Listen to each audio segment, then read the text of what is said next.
ಎಲ್ಲ ಸರ್ವೆ ಮಾಡಬೇಕು. ಮರ ಕಾಲದಲ್ಲಿ ಮನೆ ಕಟ್ಟಿದ್ದಾರೆ, ಅದೆಲ್ಲ ನೋಡಬೇಕು. ಆಮೇಲೆ ಇಲ್ಲಿ ಖರಾಬ್ ಎಷ್ಟೈತೆ ಅದು ತೋರಿಸ್ಬಿಟ್ಟು ಆಮೇಲೆ ಮನೆಗೆ ಸೈಡ್ ಮಾಡಬೇಕು. ಫಸ್ಟ್ ಅಲ್ಲಿಂದ ಬರಬೇಕು.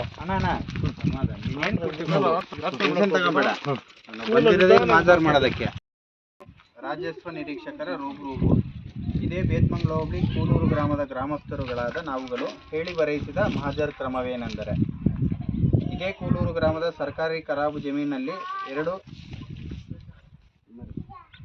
12 ಅಡಿಪಾಯ ಹಾಗೂ 2 ಸಿಮೆಂಟ್ ಸೀಟುಗಳ ಮನೆಗಳನ್ನು ನಿರ್ಮಿಸಿಕೊಂಡು 40ಕ್ಕೂ ಅಧಿಕ ದಲಿತ ಕುಟುಂಬಗಳು ಅನುಭವದಲ್ಲಿದ್ದು ಎಲ್ಲರಿಗೂ ಹಕ್ಕುಪತ್ರಗಳನ್ನು ವಿತರಿಸಿ ಮನೆ ನಿರ್ಮಿಸಿಕೊಳ್ಳಲು ಅವಕಾಶ ಕಲ್ಪಿಸಬೇಕೆಂದು ಅಂಬೇಡ್ಕರ್ ಯುವ ವೇದಿಕೆ ವತಿಯಿಂದ ಆಗ್ರಹಿಸಿರುವ ವಿಜಯವಾಣಿ ಹಾಗೂ ವಾಸ್ತವ ಕರ್ನಾಟಕ ದಿನಪತ್ರಿಕೆಗಳಲ್ಲಿ ಬಂದಿರುವುದರಿಂದ ಸ್ಥಳ ತನಿಖೆಗಾಗಿ ಕಂದಾಯ ಅಧಿಕಾರಿಗಳು ಸ್ಥಳ ಪರಿಶೀಲನೆ ಮಾಡಲು ಬಂದಿರುವ ವಿಚಾರವನ್ನು ಕಂದಾಯ ಅಧಿಕಾರಿಗಳಿಂದ ಬೋಧಿಸಿ ಕೇಳಿ ತಿಳಿದುಕೊಂಡಿರುತ್ತೇವೆ.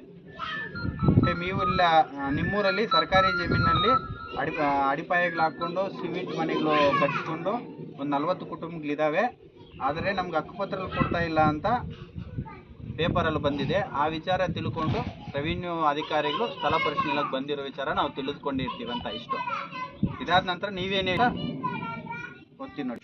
ಅದರಂತೆ ನಾವುಗಳು ಸುಮಾರು 12 ಕುಟುಂಬದ ಜನರು ಇದೇ ನಮ್ಮ ಕೂಳೂರು ಗ್ರಾಮದ ಖರಾಬು ಜಮೀನಿನಲ್ಲಿ ಗುಡಿಸಲುಗಳನ್ನು ನಿರ್ಮಾಡಲು ಸ್ಥಳವಿಲ್ಲದ್ದರಿಂದ ಇಲ್ಲಿ ಮನೆಗಳನ್ನು ಹಾಗೂ ಅಡಿಪಾಯಗಳನ್ನು ಹಾಕಿ ನಿರ್ಮಿಸಿಕೊಂಡಿರುತ್ತೇವೆ.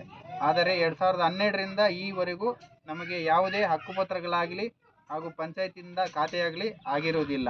ಹಾಗೂ ಪ್ರಸ್ತುತ ಈ ಮನೆಗಳಿಗೆ ಪಂಚಾಯತಿಯಿಂದ ನೀರಿನ ಸರಬರಾಜು ಆಗುತ್ತಿಲ್ಲವಾದ್ದರಿಂದ ನೀರಿನ ಸಮಸ್ಯೆಯು ಹೆಚ್ಚಾಗಿರುತ್ತದೆ.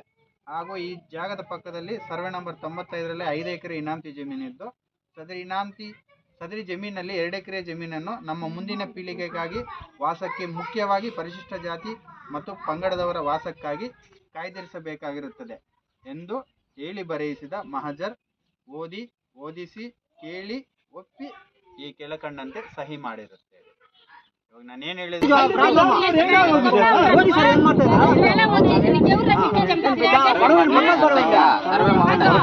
ಸರ್ಕಾರಕ್ಕಾಗುತ್ತೆ, ನಿಮ್ಗಾಗುತ್ತೆ.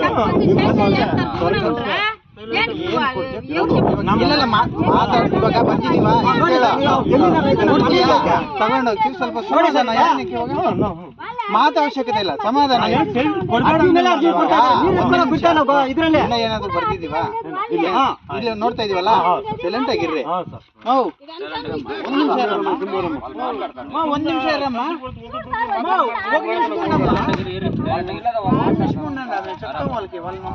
చెప్తాము. ನೀನು ನಾವೇನು ಬರೀತೀವಿ ನೀನು ನೋಡ್ಕೊಂಡಿರೋ, ನಿಂದೇನಿದೆಯೋ ಬರೆದು ಕೊಡು. ಸುಮ್ಮನೆ ಮಾತುಗಳು ಯಾರು ಏನು ಮಾತಾಡೋದು ಅವಶ್ಯಕತೆ ಇಲ್ಲ. ಇವಾಗ ನೀನೇನು ಹೇಳ್ತೀಯೋ ಬರೆದು ಕೊಡು. ಬಂದಿದ್ದು ಇನ್ನೂ ಏನು ಬರ್ದಿಲ್ಲ, ಮಾಲ್ದಾರ ಇನ್ನೂ ಶುರು ಮಾಡಿಲ್ಲ.